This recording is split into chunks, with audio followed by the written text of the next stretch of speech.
Okay, so just got out of a therapy session with Laura, and hope you can hear me. My mic was way off. So, just got out of therapy, and today is actually kind of a trauma-versary because 13 years ago, I lost my dog Bernie in a very traumatic way after a month of back and forth to the vet, and it was just a very difficult time of year. And and I was telling Laura that, there's things that have happened in my family at Christmas time that just make the holiday very difficult for me. And to top it off right now, we're kind of in an unknown with my mom's health because, the upper lobe of her lung, because you have 3 lobes on your right lung and 2 on your left, and one of the lobes of her lung has collapsed, and it's not pneumothorax. That's a punctured lung. This is like atelectasis or something like that. Like, I'm not sure exactly what the word is. I think it's atelectasis. But it's when the lung collapses because, you've got your trachea, your bronchial tubes, and then your bronchi. And then the bronchioles are the little tiny tubes, like the tree branches and twigs, and then at the end are the little air sacs, and those are your alveoli. Those inflate and deflate when you breathe, and that's where the capillaries are, where you drop off your carbon dioxide and pick up your oxygen. Now, if there's a blockage in some of these bronchioles and those air sacs can't inflate or deflate, your body will just absorb the air and then they don't inflate, and that is collapsed. Like a balloon where you've sucked the air out of it. It's collapsed, and so it's not functioning. Now, the rest of the lung can make up for it, because you can have a lung of your lobe removed and still breathe. You can have a whole lung removed and still breathe with the other one.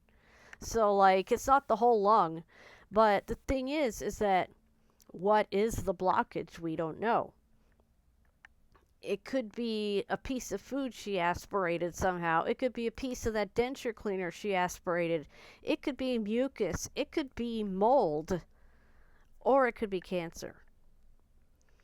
And the reason that I'm concerned about it being cancer is because, number one, she's having a whole lot of pain in her chest area and also her shoulder blade, her back. We thought for a while it was a torn nerve, but now, because the pain keeps getting worse and nothing seems to really relieve it, and the fact that she's losing weight and that she's so tired all the time, that makes it sound like it could be cancer, but we don't know what stage.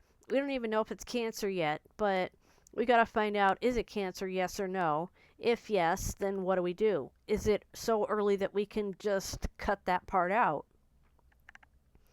Or is it something where she's going to have to get chemo and radiation? Or is it stage 4 and terminal because it's in all of her lymph nodes? We don't know yet. So, I made a joke with Laura. The best way to torture an autistic person is to keep them in constant uncertainty, because it can actually cause us trauma to be constantly guessing, constantly wondering. A lot of neurotypicals, they can roll with it, but autistic folks like me, some of us can, but I'm not one that can. Eventually it breaks me down, because feeling unsafe, that can be traumatic. And Laura says that I have a pattern of trauma related to this kind of a situation, with constant uncertainty and upheaval. And, excuse me. So, because we don't know what's going on with my mom, I'm treating it like it could be the last Christmas we have with her. So I'm trying to make it as magical as possible. I'm trying to not argue with her or with Dad or with Marcy. I'm trying to not let anger happen in this house if I can avoid being angry or avoid contributing to it. Like, if I think I'm getting angry, I will put myself in timeout for a couple minutes and calm down instead of argue. It's like, I'm going to walk away for a minute. And I'll just calm myself down. I do all my cussing and swearing to myself in my room where nobody else can hear it. I get the anger out, and then I go back and resume whatever. So, I told Laura my fear is that when Christmas and New Year's are over and I no longer have those to focus on, that uncertainty will be there, and that's all I'm going to be able to think about, and that it's just going to start biting me and chewing me up. And she's like, "Well, we're not there yet. We'll talk about it when we get there." So my next appointment with her is on New Year's Eve, which that's good because that's also a trauma-versary. Because today is Bernie's trauma-versary. The 15th was my cat Monroe's trauma-versary. And then the 31st is a trauma-versary for just the whole year 2023 ending in a pile of shit for me. And it was a suicide attempt, and just, it was an extremely, it was a thing that built up to the point that I couldn't handle it anymore. So, yeah. So right now I'm just trying to focus on Christmas. That's all I'm thinking about. Trying not to look too far ahead of it.